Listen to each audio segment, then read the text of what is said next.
Ma'am, a series of incidents happening in the border of Karnataka and Andhra Pradesh in the line of treasure hunting at the ancient places and the temple. And very recently, this had happened right after the Hampi attack. Now, one more Hindu site now comes under vandalization. So, how do you react to this, and what kind of action that you are expecting from the state government and the concerned department? See, this incident should be viewed from about 3 viewpoints minimum. If you take now we are reporting about Hampi and this particular Navabrindavana, which is near Mantralaya. If you take even Tamil Nadu, in a different way this is happening. The idols, temple idols being stolen. The crux of the problem lies in our legal system. First, we do not show respect to our heritage. We go to Smithsonian and we go and rave about it somewhere there, or go to Australia, the places where there is not much of history at all. But here we have so much of history spread over about how many years, I can't even name it. And the Sanatana Dharma has withstood all this onslaught, and it is only becoming worse. First, I will tell you where the basic drawback is. One is our laws. Basic thing, if somebody commits a crime in such, you take the idol wing, the temple idols, which has been stolen everywhere, all over Tamil Nadu. We have about 4.5 lakh idols. Are they there? No, we have not. This is same thing.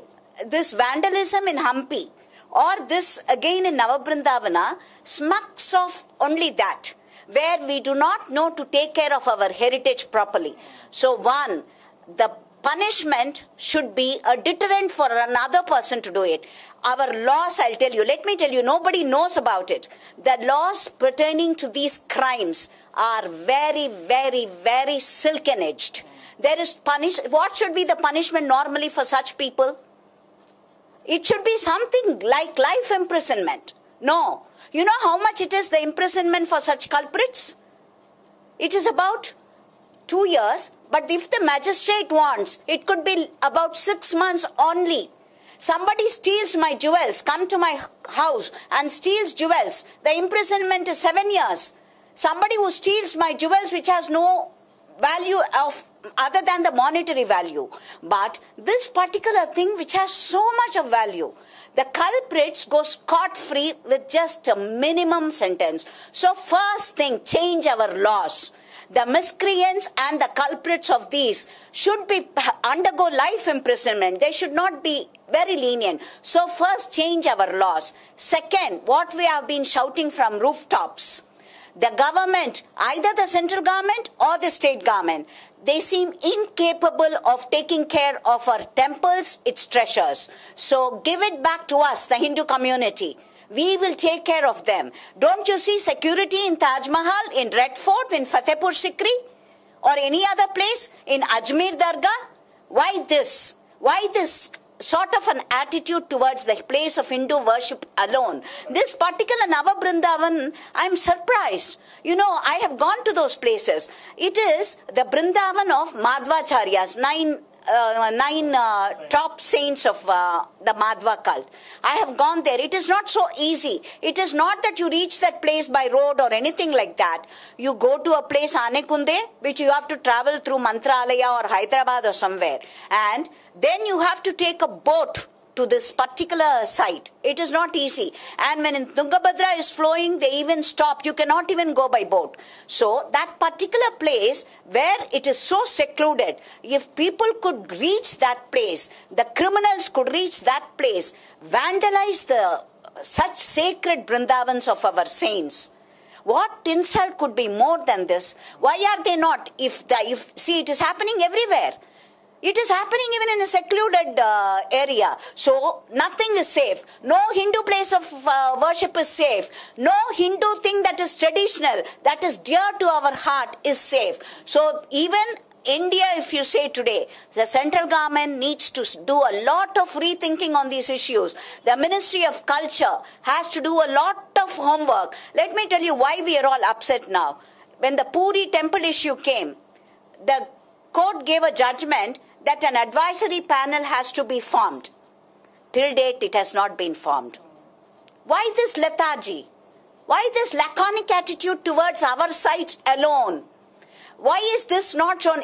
And let me tell you, our places are ancient, steeped in tradition of heritage value, of so much of value, which cannot be which cannot be measured in terms of the monetary value at all. Our sites. But what about the Christian or a Muslim thing? They are not ancient. They can just be built like this. They are not just recent times. But what is the security provided for those places? Which is in their own hands. Their own religious heads take care of them. Why can't they give it back to us? You have repeatedly shown that you are incapable of taking care of us, taking care of the Hindu population, taking care of the Hindu place of worship, taking care of Hindu tradition, taking care of Hindu heritage sites. So that means we are secondary citizens here. Do we keep quiet anymore? Where are we heading then? If we can see a country which has no heritage like America, if they can preserve their traditions so much, why this laconic attitude towards our Hindu this thing alone? It is very hurting, and I'm surprised because this particular Hampi thing, so much, so rich in its architecture, we cannot build it today. Can they give us back this? Can the central government or the state government build us another Hampi temple and give? Or the same Tamil Nadu government? Can they build another temple in Thirupugalur? Can they build another Chidambaram temple? Can they build another Thiruvannamalai temple? You know something? Why I am hurt? Thiruvannamalai latest. There is a Muruga idol inside that temple. That has been stolen. Nobody reports about that. Every day something is happening in a Hindu place of worship. We are losing things of so much of value. The value cannot be mentioned in terms of so many billions, so many trillions. No, it is beyond that. It is beyond this. And let me tell you, Hindu temple worshippers, we are being treated like second-class citizens wherever we go.